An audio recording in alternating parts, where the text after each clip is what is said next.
इस आपदा काल में परम पिता परमेश्वर से प्रार्थना करते हुए गाना है ना कि तू प्यार का सागर है, तेरी एक बूंद के प्यासे।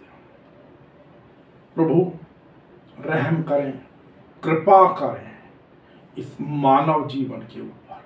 यह जो आपदा काल, आपातकाल, विपत्ति काल आया हुआ है, हाहाकार मचा हुआ है, जहां लोगों को अपने अंत समय में भी कोई उचित स्थान नहीं मिल पा रहा है। यदि इस मानव से जो भी भूल हुई हो उसको क्षमा कर और सद्बुद्धि आप ही प्रदान कर सकते हैं। बहुत से लोग कहते हैं कि भाई सकारात्मक चर्चा की जाए। क्या सकारात्मक चर्चा करूं मैं? ये देखें पहले आप।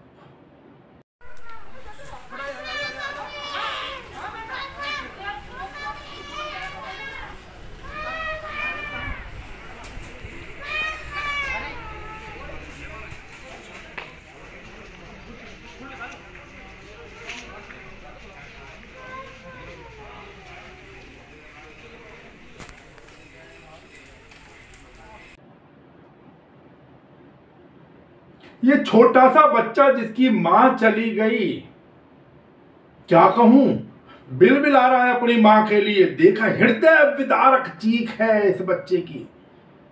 सकारात्मक दिखाऊं? चिताएं एक के बाद एक, एक के बाद एक के बाद एक लगी हुई है। सकारात्मक दिखाऊं? दिल्ली के जयपुर गोल्डन अस्पताल के अंदर 25 लोगों की हत्या हो गई। मैं हत्या शब्द का प्रयोग कर रहा हूं बड़ी जिम्मेदारी के साथ।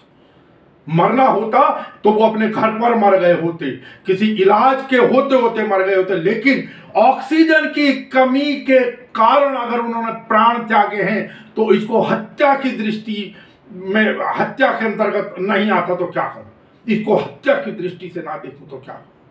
सर गंगाराम हॉस्पिटल में 25 लोगों की जान ऑक्सीजन के कारण चली गई। अब लीपा पोती कोई कुछ भी करता रहे। अनेकों अस्पतालों का जहां चले जाइए यही हृदय विदारक दृश्य है। रो रहे हैं लोग, चीख रहे हैं। अब तो अस्पतालों में एंट्री बंद हो गई है। आप कहते हैं कि सकारात्मक चर्चा की जाए। क्या सकारात्मक दिखाऊं? मैंने कल भी कहा था, शमशान में खड़े होकर क्या मैं शादी के गीत गाऊं? आपको सकारात्मक खबर दिखाऊं? सुन लीजिए, 2,19,838 लोगों की रिकवरी हुई, लेकिन गौर कीजिएगा साथ में 3,46,786 नए केस भी आ गए। खुश हैं सकारात्मक सुनकर? तो फिर नकारात्मक सुनिए। अब से कुछ देर बाद अर्थात रात के 9 बजे तक, मैं नहीं जानता जब तक आपके पास ये खबर पहुंचेगी, जब तक आप इस प्रोग्राम को देखेंगे तब तक क्या समय हो चुका होगा, क्या स्थिति होगी। जयपुर गोल्डन अस्पताल जो दिल्ली में है, वहां पर रात के 9 बजे तक, मात्र 9 बजे तक की ऑक्सीजन शेष है। उसके बाद 200 लोगों की जान सांसत में अटकी हुई है। जान जा सकती है। सकारात्मक खबर दिखाऊं? आपको तो हिंदू मुस्लिम करने से कहां चैन है। आज भी व्हाट्सएप ग्रुप के अंदर मैं देखता हूं अनेकों लोगों जो ट्रोल वाले छोड़ दिए होते हैं, और मैं फिर कहता हूं एक ही सोच, एक ही विचारधारा और एक ही दल के वो लोग हैं। बदतमीज लोग हैं जिस भाषा का प्रयोग कर रहे हैं आज के समय भी, वो हिंदू और मुस्लिम करने से बाज नहीं आ रहे हैं। झूठ बोलने से, सफेद झूठ बोलने से बाज नहीं आ रहे हैं। साथियों गौर कीजिएगा, ना प्रभु राम खतरे में है, ना इस्लाम खतरे में है। आप लोग तो शोर मचाते हैं ना, कोई कहता मेरा राम खतरे में है, कोई कहता मेरा इस्लाम खतरे में है। अरे भैया, ना राम खतरे में है ना इस्लाम खतरे में है। खतरे में है तो आज का इंसान खतरे में है, जीवन खतरे में है, मेरी सुबह और शाम खतरे में है। नहीं मालूम किस क्षण मुझे किसी अपने की, और आज जो जा रहे सब मेरे अपने हैं, बेशक मेरा खून का रिश्ता ना हो, जिससे कठोर मैं कहता हूं ऐसे समय में तो पत्थर भी पिघल जाए, इस प्रकार की घटनाएं चारों तरफ लाशों का अंबार देखकर। कोई कहता था पहले 14 और 15 घंटे के टोकन, साहब 24 घंटे नंबर नहीं आ रहा, 24 घंटे। मैंने खुद जानकारी प्राप्त करी। मैं दिल्ली का दीनदयाल हॉस्पिटल के पास में एक शमशान घाट, वहां पर एक व्यक्ति की, बल्कि एक महिला की मृत्यु हुई दोपहर में के एक दिन, और अगले दिन शाम को जाकर उनका क्रियाक्रम का नंबर आया। ऐसे भी हालात है कोविड पेशेंट के लिए। मैं सकारात्मक खबर सुना हूं। देखिए कैसे मैं नमन करता हूं, हालांकि इस व्यक्ति की, इस एंकर की भाषा को मैं नहीं समझता, शायद कन्नड़ बोल रहे हैं, मैं इस व्यक्ति की भाषा को नहीं समझता, आप भी नहीं समझ पाएंगे, लेकिन इसके भावों से आप समझ सकते हैं इस व्यक्ति की पीड़ा। यह एंकर है लेकिन इसकी पीड़ा को समझिए, इसके भावों को समझिए। कहते हैं ना कि दुख और दर्द शब्दों में नहीं, भावों से उकेरे जाते हैं। सुनिए इसकी। ಧಿಕ್ಕಾರ ಇರಲಿ ನಿಮಗೆ, ಧಿಕ್ಕಾರ ಇರಲಿ ನಿಮ್ಮ ವ್ಯವಸ್ಥೆಗೆ, ಧಿಕ್ಕಾರ ಇರಲಿ ನಿಮ್ಮ ಸಚಿವಗಿರಿಗೆ. ಸ್ವಲ್ಪ ಆದ್ರೂ ನಾಚಿಕೆ ಆಗ್ಬಾರ್ದೇನ್ರಿ? ಏನ್ರಿ ಮಾಡ್ಬೇಕು? ನಾಚಿಕೆ ಆಗಬೇಕ್ರಿ ನಿಮ್ಗೆ, ನಿಮ್ಮ ಹಾಳು ರಾಜಕೀಯಕ್ಕೆ, ನಿಮ್ಮ ಹಾಳು ಎಲೆಕ್ಷನ್ಗೆ. Shame on you people. ಪ್ರಚಾರ ಪ್ರಚಾರ ಪ್ರಚಾರ, ಈ ಎಲೆಕ್ಷನ್ ಗೆಲ್ಲು, ಆ ಎಲೆಕ್ಷನ್ ಗೆಲ್ಲು, ಇನ್ನೊಂದು ಎಲೆಕ್ಷನ್ ಗೆಲ್ಲು, ಗೆಲ್ತಾರೆ ಇರು. ಗೆದ್ದೇನ್ ಮಾಡ್ತೀಯಪ್ಪ? ಏನ್ ಮಾಡ್ತೀಯ ಗೆದ್ದು ನೀನು? ಏನಯ್ಯ ಮಾಡ್ತೀಯ ಗೆದ್ದುಬಿಟ್ಟು ನೀನು? ಆಮ್ಲಜನಕ ಕೇಳಿದ್ರೆ ಕಥೆ, ವ್ಯಾಕ್ಸಿನ್ ಕೇಳಿದ್ರೆ ಕಥೆ, ರೆಮ್ಡಿಸಿವಿರ್ ಕೇಳಿದ್ರೆ ಕಥೆ. ಧನ್ಯವಾದ, ನಮಸ್ಕಾರ, ಚಪ್ಪಾಳೆ, ದೀಪ, ತಟ್ಟೆ, ಲೋಟ, ಜಾಗಟೆ, ತಮಟೆ, ಹೆಣ, ಆಂಬುಲೆನ್ಸು, ಹಣ. ಮುಗೀತು. ಮಾತನಾಡ್ರಿ, ಯಾರಾದ್ರೂ ಮಾತನಾಡ್ಬೇಕ್ರಿ ಜನ. ನಾವ್ ಯಾರನ್ನ ಆರಿಸಬೇಕಾದ್ರೆ ಆ ಮನುಷ್ಯನ ಹಿನ್ನೆಲೆ ಏನು ತಿಳ್ಕೊಂಡು ಆರಿಸೋಣ ನಾವು. और हाँ, सकारात्मक सुनना चाहते हैं तो सुनिए सकारात्मक भी खबर। वही आतंकवादी, वही खालिस्तानी जिनको आप कहते थे ना कि खालिस्तानी है, आतंकवादी हैं, भंडारे चला रखे हैं, बादाम खिला रहे हैं, कहां से पैसा आ रहा है इनके पास, लंगर चला रहे हैं, ऑक्सीजन का भी लंगर चला रहे हैं, खाना भी भिजवा रहे हैं, वही आतंकवादी खाना भिजवा रहे हैं, वही खालिस्तानी खाना भिजवा रहे हैं, वही लंगर चला रहे हैं खालिस्तानी और आतंकवादी। कुछ शर्म है? नहीं आएगी, क्योंकि आपने तो घुट्टी ही वो पी हुई है। आपका तो काम समाज में कोई मर जाए, मरने के ऊपर भी, लाशों के ऊपर भी राजनीति करनी, लाशों के ऊपर भी आपने हिंदू और मुस्लिम करना। देखिए सकारात्मक खबर। और सुनिए, इस भीड़ के अंदर मैं पार्टी पॉलिटिक्स से ऊपर बात करना चाहूंगा। मैं, जो मुझे जानते हैं बहुत अच्छी तरह, उन्हें मालूम है मैं किसी राजनीतिक दल से ना संबंध रखता हूं, ना किसी का मैं समर्थक, और पहले से कहता आया है नमस्कार इंडिया की, ना हम दुश्मन हैं सरकार की, ना पैरोकार गुनहगार की। लेकिन आज के समय में यदि सबसे बड़ा, मैं ये नहीं कह रहा, और भी बहुत सारे लोग हैं, हिडन लोग होते हैं जो सामने नहीं आ पाते, या हम नहीं बता पा रहे हैं सबके नाम, लेकिन आज के समय में जो एक मसीहा के रूप में उभर कर आ रहा है, मैं कहूं अनेकों लोगों के लिए भगवान का भेजा हुआ दूत बनकर आ रहा है। भगवान स्वरूप लोग बहुत से मानने लगे, क्योंकि जिनके लिए ऐसी विकट परिस्थिति में सहायता पहुंचा दी जाए तो वो किसी भगवान से कम नहीं होता। भगवान ने जो सेवा करानी होती है वो मेरे और आप जैसे लोगों के माध्यम से ही कराते हैं। वो है श्रीनिवास बीवी, इंडियन यूथ कांग्रेस के राष्ट्रीय अध्यक्ष। हमने 2-3 दिन पहले भी चर्चा की थी उनके संदर्भ में। आज हर व्यक्ति अगर टैग कर रहा है, अगर प्रार्थना कर रहा है तो श्रीनिवास से।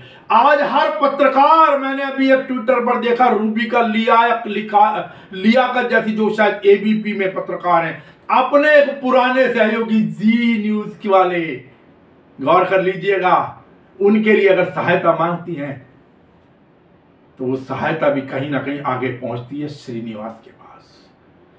कोई पत्रकार हो, कोई राजनीतिज्ञ हो, कोई आम इंसान हो, सबको, जैसे पिछली बार सबको सोनू सूद नजर आते थे, आज उसी प्रकार इस सहायता के लिए हर व्यक्ति को श्रीनिवास नजर आ रहे हैं। हम तो कहते हैं ईश्वर ऐसे व्यक्ति, और भी व्यक्ति होंगे, मैं ये नहीं कह रहा और नहीं होंगे, और भी व्यक्ति होंगे, लेकिन वो जाति धर्म राजनीतिक भेदभाव से ऊपर उठकर ये व्यक्ति सहायता कर रहा है। ईश्वर ऐसे व्यक्ति को कीर्तिमान बनाए, स्वस्थ बनाए, दीर्घायु हो। वो कहते हैं कि जितने आशीर्वाद दिए जा सकते हैं ऐसे व्यक्ति को, वो शायद हर धर्म और हर जाति वाला व्यक्ति नमन है। हम तो सीधी सी बात कहते हैं, कोई कुछ भी कहे इसके अंदर, हालात आपको पता है, आप कुछ भी कह लीजिए। कौशल किशोर भारतीय जनता पार्टी के सांसद, उन्होंने लखनऊ के अंदर कह दिया है जाकर कि जो स्थिति अगर ऐसा ही रहा तो मैं धरने पर बैठ जाऊंगा यहां पर। अब कहां जाएंगे साहब, कहां बचेंगे? नेता वो होता है जो दूरदर्शी, नेता तो दूरदर्शी हुआ करता था। आने वाली आपदा का आकलन, और आपदा ये तो पिछले 1 वर्ष से चल रही थी साहब, लेकिन आपने उसको हल्के में लिया। आपने जो बना उसको विदेश भेजा क्योंकि नाम चमकना चाहिए था आपने। और बार बार अगर कोई चेताने का प्रयास करता था, चाहे वो राहुल गांधी हो या कोई और हो, उसका सिर्फ और सिर्फ मखौल उड़ाया जाता था, खिल्ली उड़ाई जाती थी। आज सारी की सारी चीजें वही। आपने कहा तो गया ना कि जाति ना पूछो साधु की और पूछ लीजिए ज्ञान, और मोड़ करो तलवार को पढ़ो रहन दो म्यान। हाँ, क्यों सलाह, हमारी नाक जो छोटी हो जाएगी।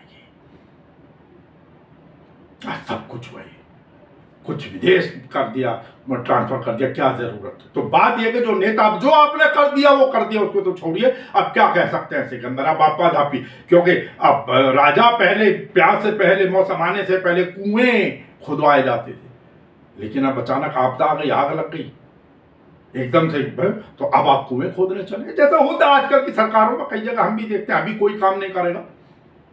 गर्मी आ रही है पीक पर, तो बिजली कंपनियां जाकर तार ठीक करना शुरू करेंगी। बरसात का मौसम जब आ जाएगा तब सीवरों की सफाई करेंगे, निकालना शुरू करेंगे। पहले कोई तैयारी नहीं करेगा इस चीज की। तो वही यहां पर है।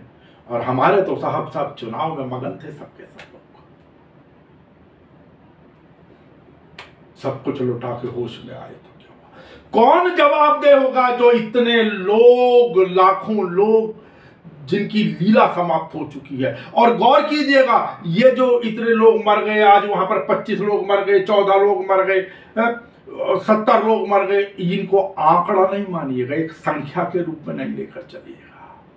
जिसके घर से जाता पूरा का पूरा घर बर्बाद हो जाता था, पूरी जिंदगी उसकी खमी खलती है। जिस माँ का बेटा जाता उससे पूछिए, जिस बहन का भाई जाता उससे पूछिए, जिन बच्चों का बाप जाता उनसे पूछिए, जिस महिला का पति जाता है उससे पूछिए जाकर। आपने तो सिर्फ एक चीज कह देनी है, वो उस पर डाल दीजिए, वो राज्य सरकार पर डाल दीजिए। हालांकि आज दिल्ली हाई कोर्ट भी सख्त, और ऐसी सख्त टिप्पणियां अभी भी एक दूसरे के ऊपर आरोप प्रत्यारोप।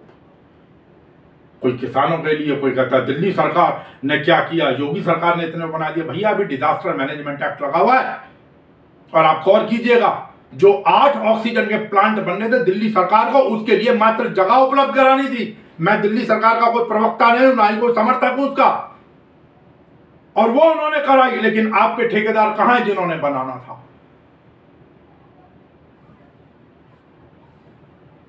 जानकारी होती नहीं, कुछ भी अफवाह फैलाते रहिए किसी के भी बारे में।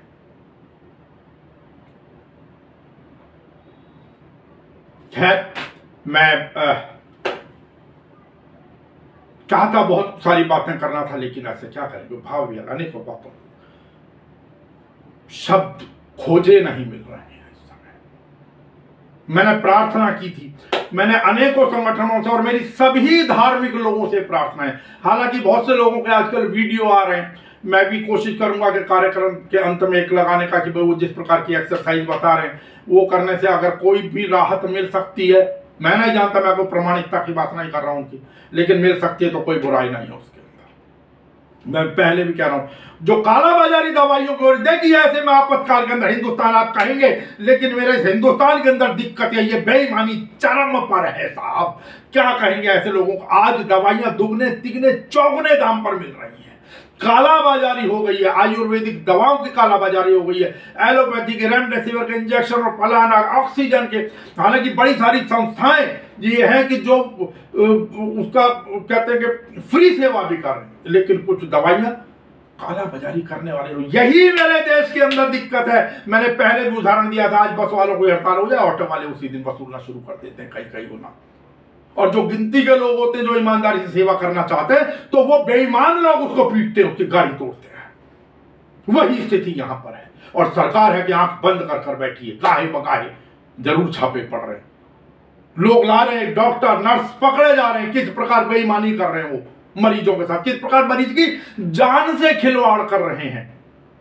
इस बार एक चीज जरूर सकारात्मक है, वो ये है कि पुलिस का व्यवहार कम से कम सेवा में लगी। और दिल्ली पुलिस, हालांकि उन्होंने अपने एक और सब इंस्पेक्टर को खो दिया, श्रद्धा सुमन उनको भी, लेकिन अब जो आ रहा है ग्रीन कॉरिडोर बनवा के जिस प्रकार ऑक्सीजन पहुंचा रहे हैं, थाना अध्यक्ष भी कई क्षेत्रों के इनिशिएटिव ले रहे हैं और इधर उधर से अरेंज कर रहे हैं।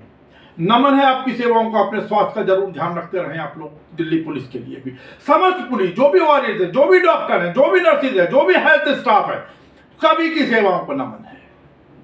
तो मेरा एक निवेदन है आप सभी से, जितने भी धर्म के लोग, हालांकि कुछ लोग इसको अंधविश्वास कह सकते हैं, लेकिन वास्तविकता यह है कि जो भी, चाहे हिंदू हो, मुस्लिम हो, सिख हो, ईसाई हो, यद्यपि हो सकता है कि आप लोग अपने अपने तरीके से इबादत, पूजा, दुआ कर रहे होंगे, लेकिन निवेदन मैंने विशेष रूप से इस सनातन को मानने वाले ब्राह्मण समाज से निवेदन किया है और कर रहा हूं नमस्कार इंडिया के माध्यम से कि कृपया करके, क्योंकि मैं और धर्म के संदर्भ में ज्यादा नहीं जानता हूं, लेकिन सनातन के संदर्भ में यदि कुछ जानता हूं, उसके अंदर एक मंत्र आता है जिसको त्र्यंबक मंत्र या महामृत्युंजय मंत्र, जो सबसे ज्यादा आसान है, सबसे ज्यादा बोला जाता है।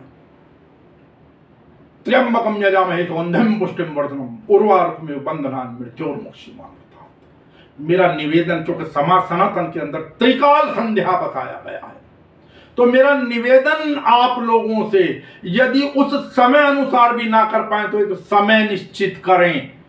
विशेष रूप से जो कर्मकांडी ब्राह्मण लोग हैं, जो मंदिरों के पुजारी हैं, वो जनमानस, जन जीवन के रक्षा हेतु संकल्प लेकर कम से कम महामृत्युंजय 3, 5, 9 जो भी मालाएं जाप सके। नमस्कार इंडिया भी कल सुबह 7:30 बजे से और 9 बजे तक जाप करेगा। आप लोग जो भी करते हैं, बड़ी खुशी की बात है। मेरा निवेदन कि आप लोग चाहें तो अपने क्षेत्र की खबरें, अपने इस आयोजन की, इस कार्यक्रम की, इस पूजन की, वैसे तो कहा गया है कि भजन और भोजन छिपकर करना चाहिए, लेकिन कोई बात नहीं, आज के समय में आप अपनी वीडियो भेजें, नमस्कार इंडिया उनको स्थान प्रदान करेगा। नमस्कार।